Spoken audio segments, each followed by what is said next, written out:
वो कौन है जिन्होंने एक बड़ा साम्राज्य बनाया? वो है साइरस महान। साइरस ने 559 ईसा पूर्व से 530 ईसा पूर्व तक शासन किया। उन्होंने एक महान संस्कृति बनाई और विभिन्न लोगों को एक साथ लाया। उनका सम्राटीय शासन विविधता और समरसता का प्रतीक था। साइरस ने अपने शासनकाल में बहुत से लोगों को सहायता की और धर्मानुयायी शासन की ओर बढ़ावा दिया। उन्होंने अपने प्रजा का भला किया और साम्राज्य को बहुत ऊंचाई तक पहुंचाया। साइरस महान ने अपने साम्राज्य के लिए एक महान नाम बनाया। उनकी महानता और उनके कार्यों को याद करना हम सबको प्रेरित करता है। क्या आपने कभी दारियुश महान के बारे में सुना है?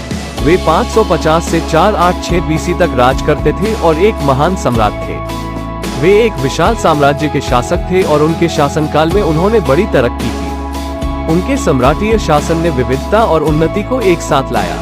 उन्होंने अपने लोगों का भला किया और उनका साम्राज्य विज्ञान, कला और सांस्कृतिक विकास का केंद्र बन गया। ज़ेरेक्सिस महान, जो 485 से 465 बीसी तक शासन किया, फारस का एक प्रसिद्ध बादशाह था। उसके पिताजी डेरियस द ग्रेट के बाद उसने फारसी साम्राज्य को संभाला। ज़ेरेक्सिस ने बहुत बड़ा सेना बनाई और ग्रीस पर आक्रमण किया। उसकी सेना थर्मोपाइले और सलामिस के युद्ध में बड़ी लड़ाई लड़ी, जहां स्पार्टन राजा लियोनिडास ने भी लड़ाई की, पर उसकी विजय नहीं हुई और ग्रीस ने उसे हरा दिया। यथार्थता में महत्व है जो उसके समय में बड़े बदलाव लाया। अशोक महान, जो एशिया के सबसे बड़े साम्राज्य में से एक के अधिकारी थे। उनका समय 268 से 232 बीसी था। उनके शासनकाल में भारत का विशाल साम्राज्य था।